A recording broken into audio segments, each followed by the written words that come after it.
Okay, maayong buntag ka na itong tanan mga kaigsunan. Nini nga kabuntagon. Atong balikan og hisgot, no? Ang pagkatao ni Jesus Christ.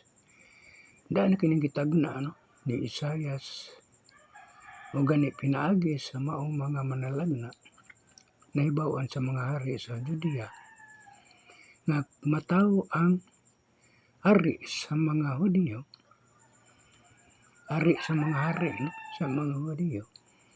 Pinaagi sa pagsubang sa bituon dito sa Sidlakan.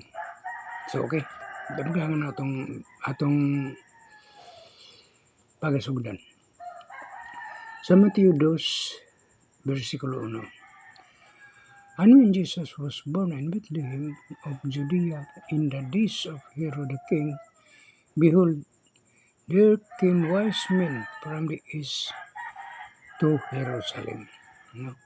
Ug sa natawo si Jesus sa Bethlehem sa Judea sa mga adlaw ni Herodes nga hari aniya karon miabot sa Jerusalem mga magugikan sa sidlakan nga nagaingon, no? Sa verse 2, saying where is he that is born King of the Jews, for we have seen his stars in the east and are come to worship. Hain ang natawo nga sumugiingon sa hari, no? Hain ang natawo nga hari sa mga Hudiyo. Kay hingkit ana mo ang iyang bituon sa sidlakan ug mianhi kami sa pagsimba kaniya. No, sumiingon ang hari. Asa man ang hari sa mga hari? No, hari sa mga Hudiyo. Kay hingkit ana mo ang iyang bituon sa sidlakan. So, nahibalo sila nga ang hari sa mga Hudiyo nga si Jesus Christ na tao, pinaagi sa bituon nga ilang nakita nung nga misubang sa sidlakan. Kay mao man kana ang nahisulat pinaagi sa manalagna. No? So mao na nga nahibaw-an nila pagkakita nila sa mao nga bituon nga misubang sa sidlakan, ilan ang nahibaw-an nga mataw na ang hari sa mga Hudiyo nga mao si Jesus Christ. So sa ilang pag-adto dito, misimba sila kaniya, no? So kita na to mga igsoon sa mao nga bersikulo. Kasi diyang natawo si Jesus Christ, bata pa siya, ginasimba na siya. So kinsa ang nahaunang tao nga misimba kaniya? Ang hari. No? Ang hari sa Judea mao misimba og una kaniya. Bata pa siya, bago pa siya natawo. Nadto nga time. So sa verse 3 ta. When Herod the king had heard these things, he was troubled and all Jerusalem with him. Og sa pagkadungog ni sa hari nga si Herodes, nagubot siya og ang tibuok nga Jerusalem uban kaniya. Pagkadungog ni Haring Herodes nga natawo na ang hari sa mga Hudiyo, nangagubot na sila. Okay, dili man kani sila gusto si Haring Herodes nga doon na pa'y hari nga mo kuan sa Jerusalem sa Judea. No?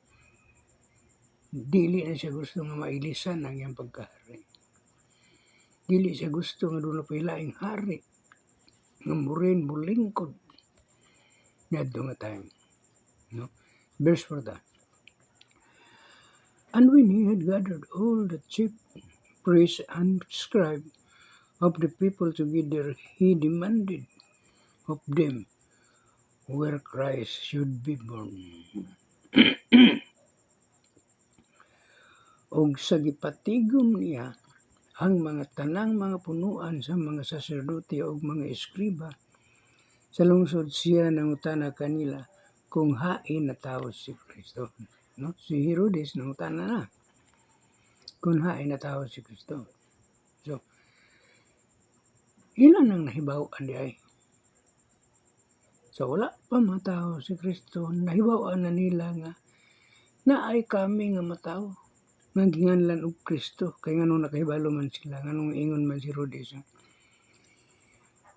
hain matao si Kristo. Sa ito pa nakahibalo sila nga the King of the Jews was born, that is Christ.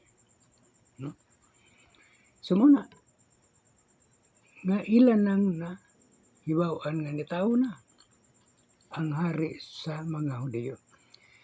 And they said unto him in Bethlehem of Judea, for thus it is written by the prophet. Kini nasulat ng mga propeta, no? Kung ato ang basahon ng Isaias, kini kikuan ni sa Isaias, no? Isulat ni sa Isaias. Ni prophet Isaias, gitagna na niya. Ngunit nga, that prophecies of Isaias was fulfilled. No, nakabato nagkatumanan ang propesya ni Isaias. Sa versikulo 6, atong ipadayon, and you, Bethlehem, in the land of Judea, are not the least among the princes of Judea, for out of you shall come a governor that shall rule my people Israel. Kung ikaw, Bethlehem, yuta sa Judea, dili ikaw sa pagkamatuod ang labing jutay sa mga prinsipe sa Huda. Kay gikan kanimo mugula ang usa ka pangulo nga mahimong magbalantay sa akong lungsod nga Israel. So kinsa gimin? Kinsa gipasabot ni ini nga kining verse, no? Nga dunay mugula ang usa ka pangulo nga mahimong magbalantay sa akong lungsod nga Israel. Noong gipasabot ni ini mga higala, mga igsoon, mao si Jesus Christ. No? So nataw na, migula na. No? Verse 7. Then Herod, when he had privately called the wise men, inquired of them diligently what time the stars appeared. No? Kaya si Herodes, gitawag niya sa tago ang mga mago, nagpakisayod kanila sa panahon nga sibo kayon sa pagpakita sa bituon. No, so sa dihang nagpakita ang bituon, confuse naman kuno ang hari nga si Herodes. Muna nagpangutana siya, no? Ang mga mago nagpangutana ang mga mago sa tago. Nagpakisayod kanila sa panahon nga sibo kayo sa pagpakita sa bituon. Dili kani man kung pagkuan, kani man kung pagsubang sa maong bituon mga kaigsuonan. Mao man kini ingon ni Isaias nga kung musubang ang bituon sa is nga bahin sa kalibutan, diha mahitabo ang pagkatao sa hari sa mga Hudiyo. Kasi ilan na nang tagna daan, nasayod na sila ni daan mga hari. Sila si Herodes, ang Israel, ang Judea, nasayod na. May tungod ni ini pagkatao niya sa hari sa mga hari. No? So ato lang ning gibalik no aron importante mo gud pud kayo nga doon natay knowledge about the kining born of Christ. So sa versikulo 8, and he sent them to Bethlehem and said, go and search diligently for the young child, and when all of you have found him, bring me word again that I may come and worship him also. Kung siya nagasugo kanila sa Bethlehem nga miingon, pangadto kamo og susihon ninyo sa sibo gayud ang nahatungod sa bata. Ug kung inyong hingkit-an siya balitaan ako ninyo aron moadto usab ako sa pagsimba kaniya. So mauna nino ang giingon sa hari na usab. Nga balitaan ako ninyo ang mga iyahang mga kuan. Ang iyang mga sundalo. No, iyang gisugo nga balitaan ko ninyo. Kung ninyo makita no kay madto usab siya aron sa pagsimba.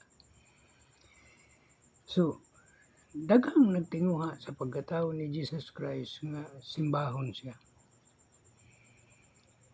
No, simbahon siya apan subo nga palandungon nga niini atong kapanahonan karon wala na kay magsimba kaniya. Bisan pagsampit sa iyang ngalan ginahikaw na sa kadaghanan. So mapadayon kita.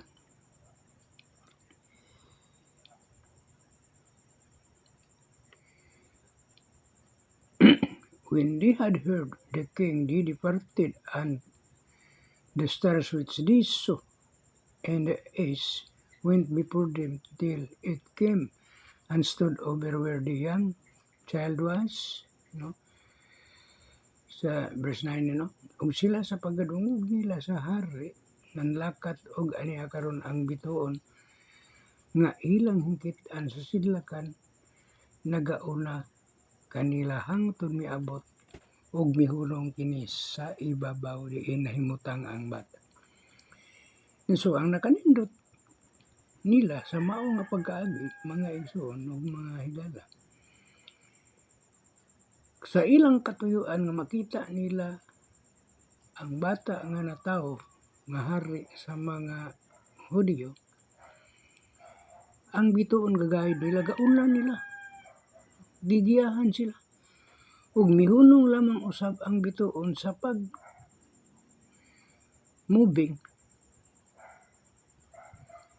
sa dihang niabot na sila sa nahimutangan sa bata. Mihunong na pag-move ang stars, no? So nagpasabot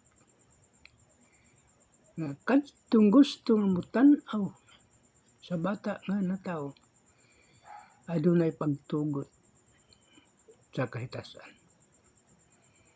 Kay nganong giubanan gidayran man, ano? Sila sa bituon. Versikulo 10. When they saw the stars, they rejoiced and with exceeding great joy. Kung sa pagkakita nila sa bituon, nangalipay sila sa dako kayo nga kalipay. So ang giingon diri sa English, no? Exceeding, no? When they saw the stars, they rejoiced with exceeding great joy. So exceeding kini nanubra. Misubra ang ilang kalipay. No? Misubra ang ilang kalipay sa diha nakita nila ang bata nga natawo. Misubra ang ilang dako ang kalipay, exceeding great joy. Sa dihang nakita nila nga ang bituon misubang. Nakita nila ang bituon nga misubang ug mao kanay ilhanan, sign that the king was born at the time, no? Sa versikulo 11, and when they were come into the house, they saw the young child with Mary, his mother, and fell down and worshipped him. And when they had opened their treasure, they presented unto him gifts, gold, and frankincense, and myrrh. Ug sa pagsulod nila sa balay, hingkit-an nila ang bata kauban ni Maria, nga iyang ginahanog. Sa pagpanaghapa nila, ilang gisimba siya og sa naukban ang ilang mga bahandi, ilang gihalaran siya sa mga gasa, bulawan, insinso, o mira. No? misimba sila. Then nakita nila nanghapa sila o gisimba nila si Jesus Christ o gihalaran pa nila og mga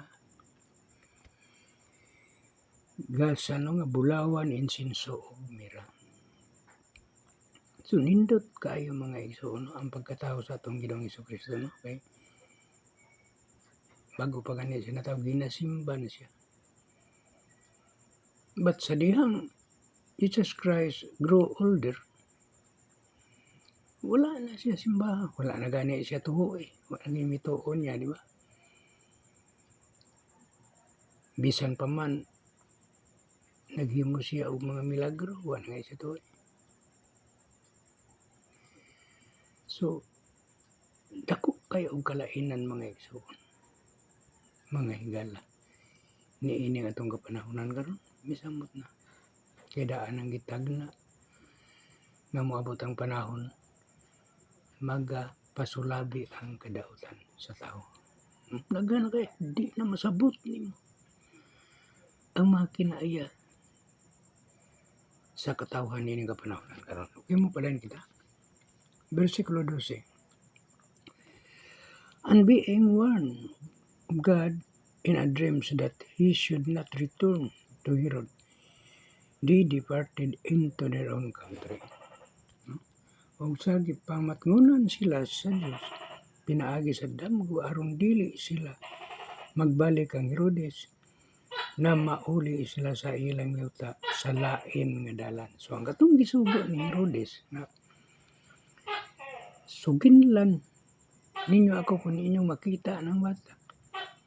Nag-warningan sa Dios, pinaagi sa damgo aron dili na sila makikita pa ni Herodes o na mauli sila subay sa lain nga dalan. No, lahi na ang ilang giagian. So ingon ana mga igsoon sa 13. And when they were departed, behold, the angel of the Lord appears to Joseph in a dream, saying, Arise and take the young child and his mother and flee into Egypt and be with you there until bring you word, for Herod will seek the young child to destroy him. No? So, ang anghel si Jose, di pakita pinagi sa damgo, pakita sa anghel. No? Mga manulunda sa Ginoo nagpakita pinagi sa damgo kang Jose. Ngan nagaingon, bumangon ka og dad-a, kauban nimo ang bata og ang iyang inahan, og kung malagyo ka ngadto sa Ehipto og pabilin ka didto hangtod nga pagaingnon ko ikaw kay si Herodes nagpangita sa bata sa paglaglag kaniya. No, si Herodes aduna ay plano nga pagalaglagon niya ang maong bata nga natao. No? Yung ni ana ang iyang plano, so mo nagiingnan si Jose, madto ka sa Ehipto. Kuyuga ang young child and his mother ug magpabilin ka dito sa Ehipto. So, meaning, dito sila sa Ehipto may tago. Okay, so niini nga kapuntagon maka panamilit na sa bagod diha kaninyo. O usaad ako nga sa matag karon ugon niya magatuon kita sa pulong. Pwede mangani og kining gikan sa Mateo, gikan pagkatao ni Jesus Christ ato kining iganid pagtuon. So dinila ko taman, may buntag og God bless ka natong tanan.